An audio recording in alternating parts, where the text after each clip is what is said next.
This is the thing I've always told folks. The biggest opportunity to make money or also potentially lose money is in office. It's clearly the area which has the most pricing disruption over the last number of years. It's not a monolith in any shape or form. So, you can have pretty significant differences in operating fundamentals depending across different markets, different submarkets, different classes of building, different tenant profiles. So like if you're looking for alpha opportunities, I think it's in office. And that's happening at a time where if you look at the macro statistics, vacancy, availability, all that kind of stuff, it's starting to round the corner, although in plenty of markets, it has a long way to come out of the bottom. For example, I'm sitting here in San Francisco right now. Lots of strong energy. Leasing has picked up a lot. Still 35% availability in the market. So a long ways to go. But if you want to look for diamonds in the rough, office, I think, is the place to find it. What about New York City? What is the landscape right now as we think about office? Oh, I love talking about New York City. It's got, I mean, and you talk about London and Christmas, New York and Christmas. I'll put it right up there. So I think by some measures, this year, Manhattan has had the best year of leasing since 2019 or 2016, depending on how you measure it.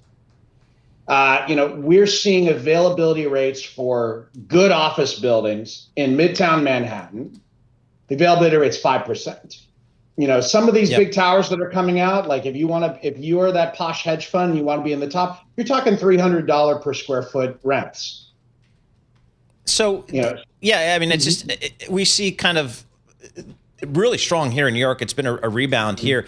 How about how do you guys think about the rush to build all these data centers all around the country? How do you guys think about that? It feels like maybe they're going too fast, too quickly. I don't know. How do you guys think about that?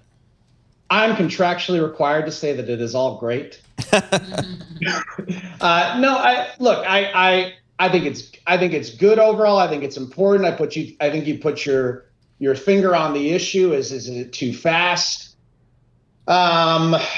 In some ways it's happening at a propitious time for the construction industry because multifamily, single family, office, we're not building much of anything else. So this is good in terms of it's absorbing construction labor that otherwise might have gone fallow and caused some other kinds of economic problems. I do think the data center build out, as well as the stock market run up and the related consumer spending that's downstream from that, are masking some weaker underlying growth dynamics. Now, I'd rather they be masked than that they be out front. But, I tend to think from a real estate performance perspective that we need all engines running and not one big engine. Going back to this idea of, is there a bubble? I mean, even Sam Altman says, yeah, there's probably a bubble. Almost every time this happens, there's some kind of bubble. But a lot of graves have been dug trying to predict the end of the bubble. And I think if you look at pre-commitments of capital, the amount of capital that's already been raised, you're talking about, you're talking about the dollar earlier. We're importing tons of capital to build this all out. I think this thing has a bit to run. You could see stock market volatility come through if people start looking at different forward projections and cash flows for OpenAI or whatever. But I think that the data center build out is going to be with us for some time.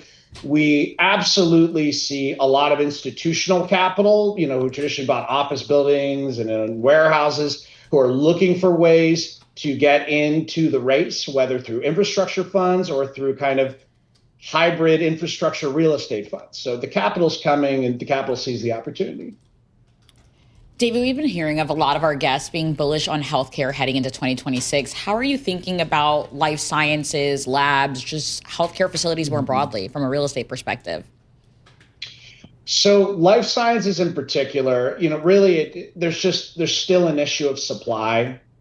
All that money that was supposed to go into office back in 2020, 2021, everybody was like, I'll just put it all into life science. So we started to build. And it's going to take multiple years to work through this excess inventory that we have in the core markets of like Boston and San Diego, and including here in the Bay Area. On the other side of that, the cuts to NIH funding, have definitely had, a cooling effect downstream on the usage and demand for lab. I would say on the more positive side, we have yet to see this necessarily, but AI or AI-derived tools could be very impactful for drug discovery over the next, 5, 10, 15 years. A lot of it, though, being contingent on, FDA reform, which is nowhere to be seen, or certainly nothing that will speed up drug approvals.